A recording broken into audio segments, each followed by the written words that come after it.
Okay? Okay, magandang gabi po, magandang hapon, magandang umaga sa inyong lahat. Pag-usapan po natin itong pamilya Duterte, no? Lalo na itong mag-amang dating Presidente Duterte at daughter Sara, na kamakailan po ay nag-float ng idea na tatakbo daw para senador, yung kanyang dalawang kapatid na lalaki at ang kanyang ama. Okay? Na maraming naniwala, maraming nagtawa, maraming nagalit.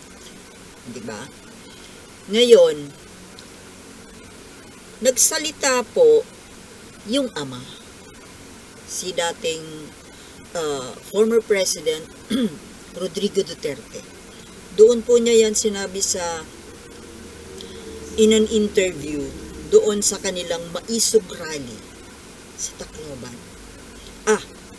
Speaking of Maisog Rally sa Tacloban, kasi di ba last month hindi yun natuloy. Hindi natuloy dahil may bagyo noon. Na ang akala nitong mga Duterte sinasabotahe sila dahil pinaradahan daw ng mga truck yung park na pagdadausan ng kanilang rally. But kesyo, di ba, mayroon pang sinabi na ipinatigil ng First Lady daw yung flight papuntang Tacloban, which is, my goodness, may bagyo nga di ba? May bagyo, kaya hindi lilipad ang mga eroplano. Anyway, tapos na yon. So, hindi natuloy. I was not expecting really na gagawin nila ulit. Kumbaga, nandoon yung katotohanan na hindi sila welcome doon. Kasi nga, di ba? Come to think of it naman, Manong Digong, baluarte ng mga Romualdez Marcos yun. Di ba? Baluarte ni Martin Romualdez. Tsaka yung nanay ni PBBM na si First Lady Imelda, taga Tacloban. Di ngayon, ano nangyari? Di sinalubong kayo ng mga galit na taga Tacloban. Parang, alam mga kababayan, itong grupo na to, parang hindi sila nag-iisip. Hindi mo maintindihan kung ano ang gustong palabasin, ano? Bakit of all places, bakit kayo magdadaos ng isang rally na ang purpose ay patalsikin yung nakaupong Pangulo na ang nanay at ang pinsan ay taga dyan sa lugar na yan. Anyway, part lang po yan ng topic natin, ano? So, ito na nga po, nagsalita siya doon and sinundan pa ng isang interview na nagsalita siya tungkol sa alleged ni BP Sara na tatakbo daw silang mag-ama sa Senado next year. Siya, si dating Pangulong Duterte, yung Paulo Duterte at yung Baste. Ngayon, ano ang sabi ni Manong Digong? Hindi daw totoo yon yung sinabi ni Sara. Wag daw paniwalaan. Sinungaling daw si Sara. My goodness, just imagine mga kababayan. Nakaupong Vice President, hindi basta-bastang posisyon, pangalawang pinakamataas na posisyon, Vice President, at expected na tatakbo at papalit kay PBBM by 2028. So may idinagdag pa siya na kesyo daw si Sara ayaw daw niyang patakbuhin bilang Pangulo. pinapayuhan daw niya ang kanyang anak na si Sarah na huwag pasukin ang presidency. Kasi for reasons na wala naman daw mapapala dyan sa pagiging pangulo, wala naman daw pera dyan, gasino lang daw. Gasino lang daw ang sahod, 190,000 daw. Which of course is not correct. Kasi, for all we know, kung yung mga senador nga, magkano ang sahod? 300 to 500,000 yata. Yung pangulo pa kaya?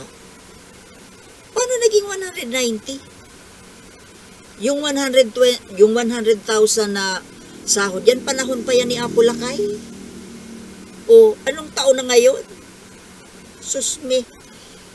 Wala daw pera dyan. Now, ito mga kababayan, itong salita po ni dating Pangulong Duterte ay nakakaano, very questionable. Parang mag-iisip ka, bakit mo sasabihin na, bakit ka tatakbo maging Pangulo? Wala namang pera dyan. Ay, bakit? Kaya ka ba tatakbo bilang Pangulo para magkapera?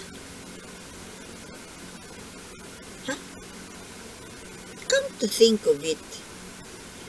Di ba mga kababayan? Sige nga. Bakit mo sasabihin na hindi ka naman magkakapera dyan? Pagod lang. So what kung pagod? Lahat naman na trabaho nakakapagod. At saka, well, ako para sa akin, ikaw kung tatakbo kang Pangulo, ang number 1 dapat sa utak mo, dahil gusto mong magsilbi sa bayan. Diba? Meron kang mga programa, meron kang mga na projects, plataforma, na gusto mong i-implement para makabubuti sa kalagayan ng bansa mo. Yung sahod, kumbaga bonus lang yun. Natural sasahuran ka dahil nagtatrabaho ka. Pero hindi naman po yata tama na doon ka magbe-base ng iyong desisyon para tumakbo o hindi tumakbo. Pera lang. Alam mo, ito napapansin ko po kay dating Pangulong Duterte, parang ang nasa utak niya puro pera. Parang napakamukhang pera. Alam niyo kung bakit? Ito na lang. Itong kasasabi niya lang na to na ano naman mapapala mo sa pagiging Pangulo? Ang liit ng sweldo. Hindi ka naman yayaman dyan, hindi ka magkakapera dyan. Not unless na magnanakaw ka. So, ibig ba sabihin? Diba? Kung ikaw kandidato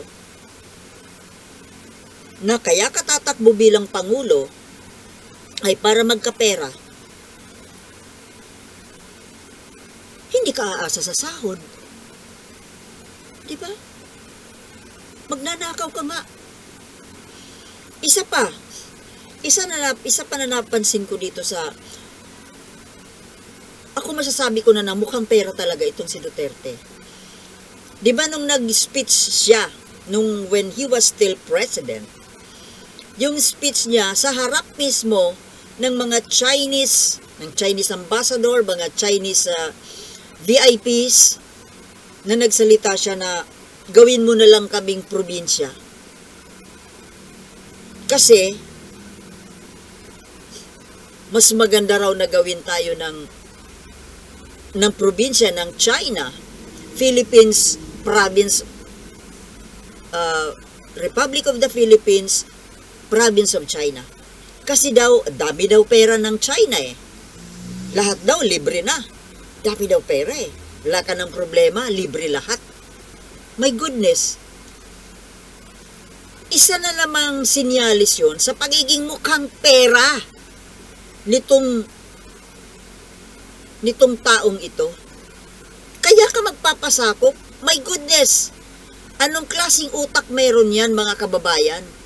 Dahil lang sa pera? Dahil maraming pera ang China?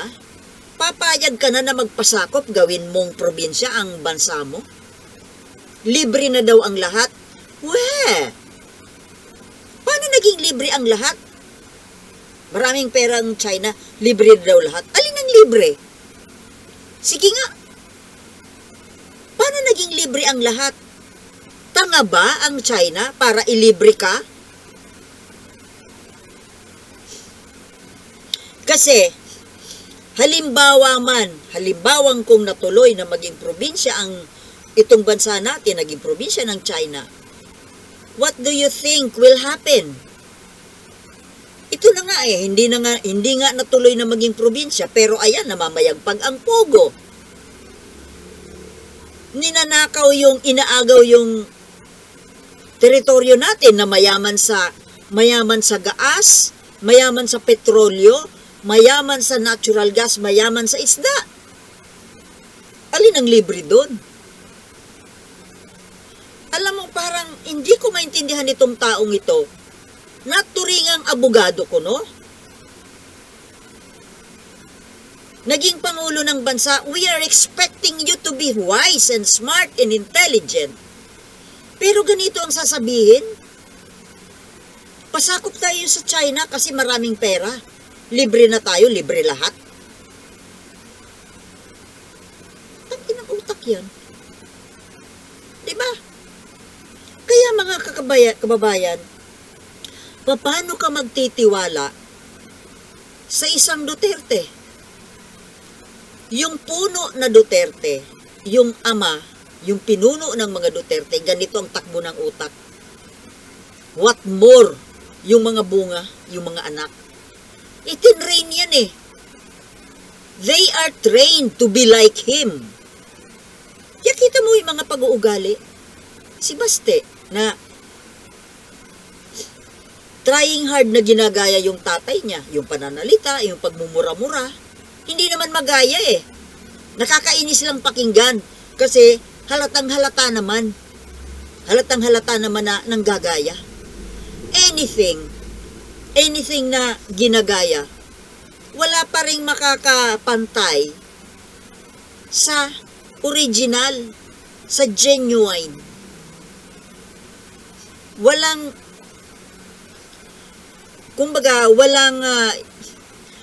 Pag nanggagaya ka kasi, ang pangit tingnan eh. Kahit pagmumura man yan, ugaling maton, mas genuine pa rin, di ba, si Duterte? Sa pagmumura na lang. Kasi, very natural eh.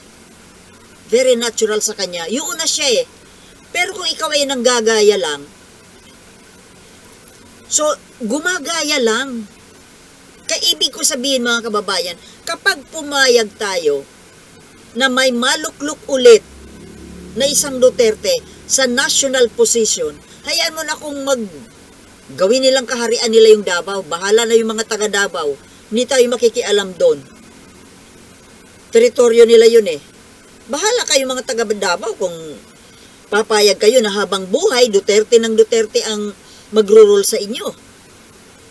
Meron namang makukuha dyan na matino. Nasa sa inyo na yan. Pero sa national, marami po tayo na magdedesisyon dyan. Kung hahayaan natin na makapasok sa national position ang isa sa mga Duterte, mauulit at mauulit muli po yung Duterte administration. Yung 6 years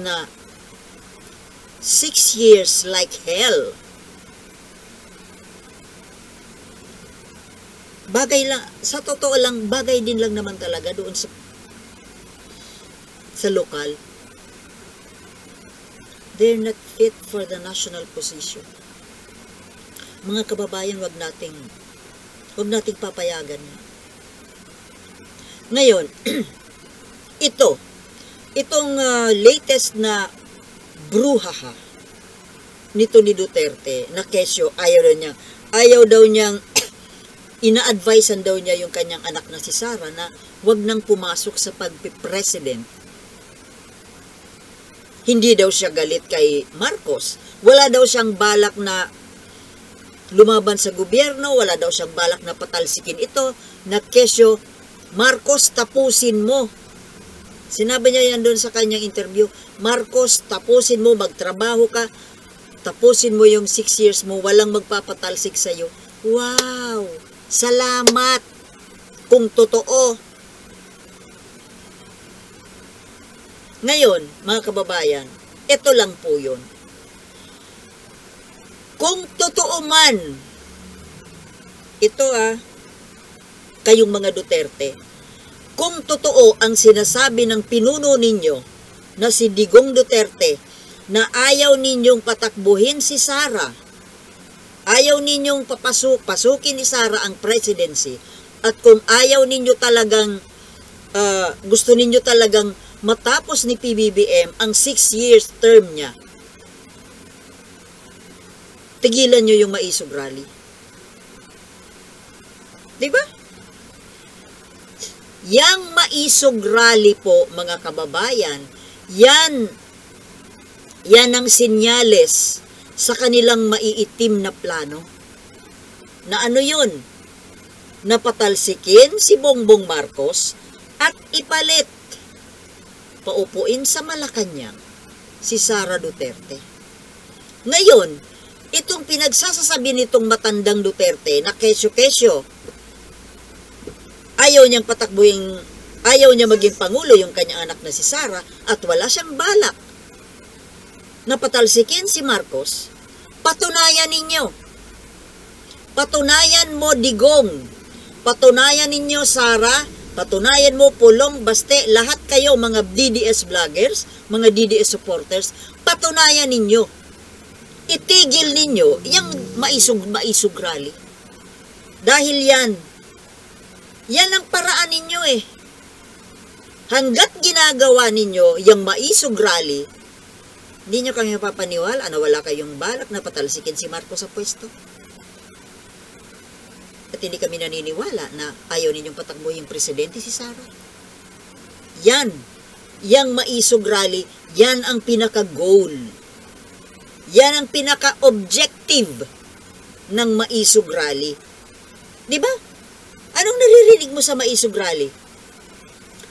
BBM resign. Diba? BBM bangag. BBM addict. BBM resign. Umalis ka dyan. Para pag umalis, pag nawala, ano mangyayari? Di ba ipapalit si Sara? Yan po ang pinaka-goal, pinaka-objective ng mga rally-rally nila na kunwari prayer rally. Nasaan ang prayer? Prayer? Prayer ba yun? Idadamay nyo pa yung Diyos sa mga katarantaduhan ninyo. Magsisisigaw kayo ng Marcos resign, tapos ano ba yan? Hindi kayo magkasundo? Sabi nung pinuno ninyo, hindi siya galit sa Marcos. Ayaw niyang umalis si Bongbong Marcos diyan sa kanyang posisyon. Na kesyo gusto niyang tapusin ni Bongbong Marcos yung 6 na taon dahil hinalal ka namin. Sinusweldohan ka, magtrabaho ka hanggang 6 na taon. Walang nagpapatalsik sa'yo. Yan ang sabi ng inyong leader, si Digong. Pero kayong mga nagrarally dyan, yung mga supporter, baka hindi kayo nagkakasundo. Iba ang isinisigaw ninyo sa sinasabi nitong leader ninyo. Ibig bang sabihin, sarili ninyo lang naggawa-gawa yan? But of course, that's not the real deal. Ang totoo, nagdadrama lang itong matandang Digong. Lagi naman ganyan siya, di ba? Ngayon magsasalita ng ganito, bukas iba na. Okay, sabi nga ni the late Percy Lapid, para makuha mo ang talagang totoong hangarin o meaning ng mga sinasabi ni Duterte, baligtarin mo. So kapag sinabi niya na ayaw kong papasukin magpangulo itong anak kong si Sara, baligtad. Ang totoo, atat na nga sila maging Pangulo. Atat na sila na palitan, patalsikin si Marcos, nang sa ganun ay pumalit na si Sara, nang sa ganun, para tuloy-tuloy ang pogo, tuloy-tuloy ang pangangamkam ng China sa West Philippine Sea, hindi na sila makukulong sa ICC, pahayaan na sila, tuloy ang ligaya nila.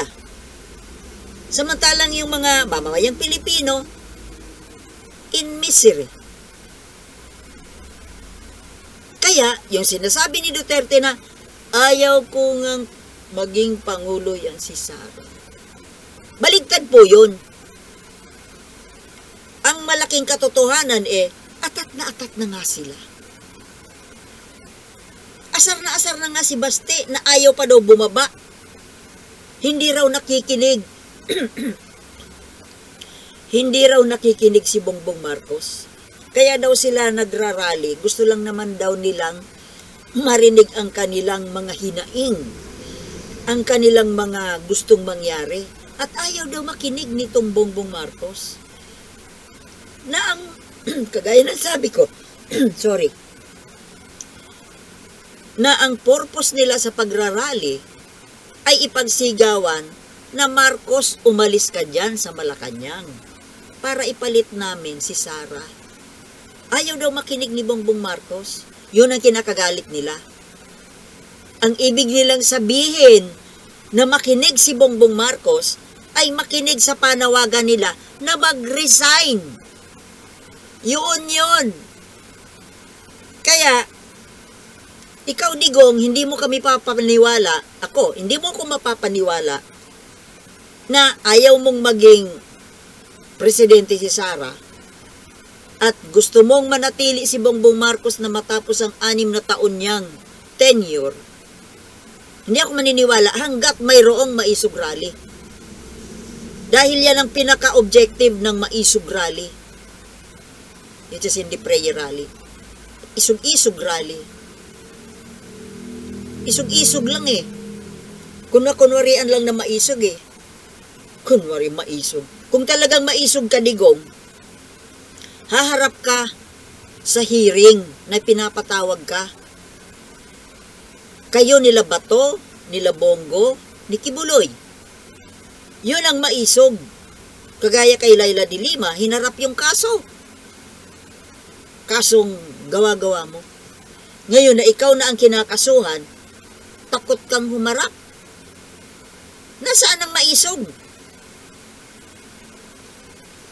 Yung maisog ninyo, puro salita lang Ang totoo pala, duwag Sa totoo lang, numero 1 duwag itong si Duterte.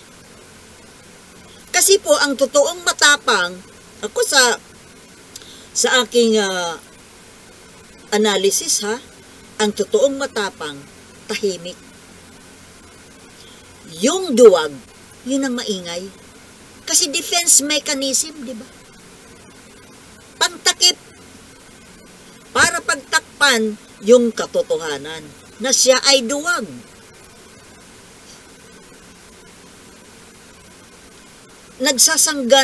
Sangganuhan, pamura-mura, pagalit-galit, pasigaw-sigaw, pabanta-banta, yun po ay gawain ng totoong duwag. Ako naniniwala ako ng totoong maisog, ang totoong matapang, tahimik. Ang tapang yan ay nasa loob. Diba? Maniwala kayo. So yun po ang gusto kong iparating sa inyo. Siguro kung narinig nyo na naman po yung interview na yun kay Digong di ba? Ay, mga Duterte. Salot! Salot sa lipunan, salot sa ating bansa. Sana po kung mawala, paano kaya sila mawawala? Ibig sabihin, kapag walang Duterte sa political landscape sa ating lipunan, tahimik po ang Pilipinas, mga kababayan. Naniwala ba kayo? Tahimik. umuusad lang na umunlad. Ang nanggugulo kasi ngayon, itong Duterte group eh. Kasi yung Dilawan hindi naman nanggugulo eh. Sumasang-ayon pa nga eh. Nakikiayon, nakikisama, tumutulong. Ang magugulo po dito ay ang Duterte group. Sana kung mawala sila, kung sa paano magparaan, I don't know. Ibig sabihin, theoretically, kung wala sila sa eksena, nandiyan man sila pero hindi sila gumagawa ng ganyang mga kaguluhan. Yun po ang ibig ko sabihin. Okay? Mga salot po yan eh. Salot. Salot sa Pilipinas. Okay mga kababayan, pero dahil po sa mayroong salot, makipaglaban po tayo. Mahalin at ipaglaban ang ating bayan. Dahil ito lamang po ang nag-iisa nating tahanan. Peace.